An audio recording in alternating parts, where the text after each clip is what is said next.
Good morning बच्चों। आज हम वर्कशीट 71 करेंगे। ये कंस्ट्रक्शन की वर्कशीट है। इसका जो पहला क्वेश्चन है, एक रेखाखंड AB बराबर 7.6 सेंटीमीटर को आंतरिक रूप से 3:2 में विभाजित करना है। अब इसको कैसे करेंगे हम पहले वो देखेंगे। सबसे पहले बेटा हमें 7.6 सेंटीमीटर की लाइन खींचनी है। सब पहला स्टेप है। ये मैंने 0 पर एक पॉइंट लगा दिया, ये 7.5 और ये 7.6 हो गया। ये मैंने एक लाइन खींच ली। ठीक है बेटा, इसको मैंने नाम दे दिया A और B। अब बेटा A से और B से हमने न्यून कोण मतलब 90 डिग्री से कम एंगल बनाना है। तो बेटा मैं यहाँ पर 60 डिग्री का एंगल बना रही हूँ। आप कंपास से भी बना सकते हैं और डी से भी बना सकते हैं। तो मैं ये 60 डिग्री का एंगल डी से बना रही हूँ बेटा। ये मेरी डी की बीच वाली बिंदु है। ये मेरा हो गया 60 डिग्री। ये 60 डिग्री का हो गया। अब इसी तरीके से ये मैंने बी पर उल्टा डी रखा और ये मेरा 60 डिग्री का कोण हो जाएगा बेटा, ये यहां पर। अब मैं यहां पर लाइन खींच दूंगी।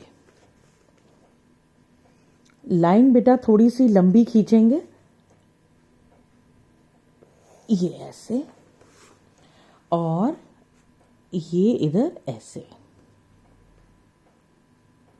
आप बेटा 30 का भी खींच सकते हैं, 45 का भी खींच सकते हैं, लेकिन जो भी खींचेंगे वो 90 डिग्री से कम होगा। ये मैंने अब खींच दिया। अब बेटा कंपास लेंगे और कंपास को मान लीजिए मैं जैसे यहाँ पर लगभग 1 सेंटीमीटर खींच रही हूँ। कंपास और पेंसिल की दूरी रखी है, तो जो दूरी रखी है ये देखिए, ये लगभग 1 सेंटीमीटर है। ये दूरी जितनी भी अब हम चाप लगाएंगे वो 1 सेंटीमीटर की ही लगाएंगे। आप 1 सेंटीमीटर से ज़्यादा भी रख सकते हैं।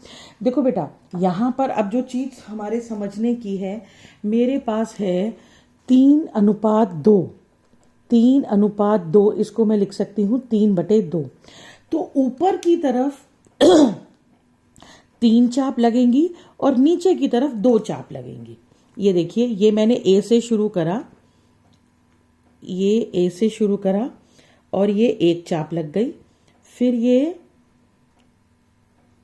दूसरी चाप और ये तीसरी चाप। अब उसी तरीके से बी पर, क्योंकि 2 नीचे है तो 1 और ये 2। मेरी कंपास हिल गई है बेटा, तो कंपास का ध्यान रखना है।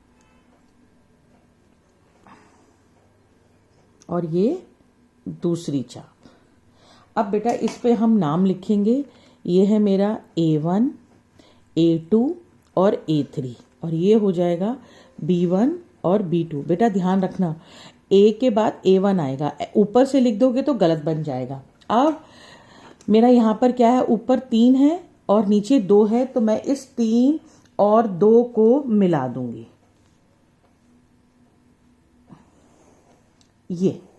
ये 3 और 2 को मिला दिया, तो ये रेखाखंड जो मेरा 7.6 सेंटीमीटर था, इसको मैंने 3:2 में विभाजित कर दिया है। अब बेटा हम नेक्स्ट सवाल करेंगे इसका, जो आपकी वर्कशीट का है। ये सवाल बेटा आता ज़रूर है, तो थोड़ा सा हमें इसकी अच्छे से प्रैक्टिस करनी पड़ेगी। अब बेटा क्या है, 8 सेंटीमीटर लंबा एक रेखाखंड AB लीजिए। AB पर बिंदु C इस प्रकार अंकित करें कि AC बराबर 1/3 CB हो।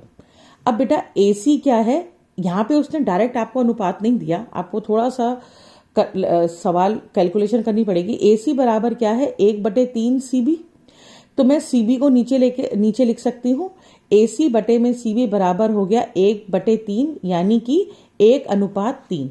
फिर से उसी तरीके से मैं पहले 8 सेंटीमीटर की लाइन खींचूंगी। ये मैंने 8 सेंटीमीटर की लाइन खींच ली। ये रही 8 सेंटीमीटर की लाइन। और ये हो गई ए और बी हो गई। अब इस पर पहले मैंने 60 डिग्री का कोण डाला था, अब मैं इस पर मैंने आपको बताया कि 90 से कितने कम डाल सकते हैं, तो यहाँ पर अब मैं 30 डिग्री का डाल लेती हूँ। ये रहा मेरा 30 डिग्री का कोण, ये देखिए ये 30 डिग्री का कोण। और ऐसे ही मैं बी पर देखूंगी और बी पर भी मैं 30 डिग्री का कोण डालूंगी। ऊपर नीचे कोण मेरे समान होने चाहिए। ठीक है बेटा, अब मैंने ये लाइंस डाल ली, ये लाइन डाली मैंने, इसको बी से मिलाया बेटा, ऐसे और इधर ऐसे।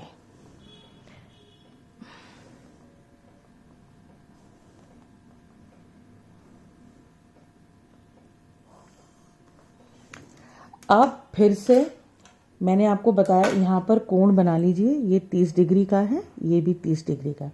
फिर से मैंने आपको बताया बेटा कि ऊपर जो डलेगा वो एक A1 होगा और नीचे B1, B2, B3। अब फिर से हम चाप लगाएंगे। मैंने प्रकार 1 सेंटीमीटर ही खोली हुई है बेटा। अगर आपने पहली चाप 1 सेंटीमीटर की लगाई और फिर आपने दूसरी चाप का माप बदल गया तो आपकी लाइन ठीक से डिवाइड नहीं होगी। मैंने ऊपर नीचे 3-3 लगा लिया है।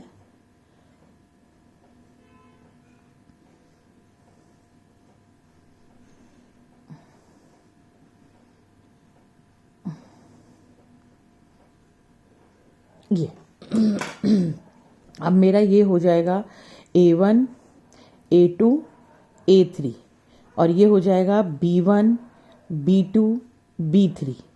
बेटा ये आपको पॉइंट ऐसे लिखने पड़ेंगे, ठीक है। अब मैं किसको मिलाऊंगी? A1 से, A1 से, क्योंकि मेरा ऊपर 1 है और नीचे क्या है, ये B3 है बेटा, नीचे है 3, तो इसको और इसको मैं मिला दूंगी।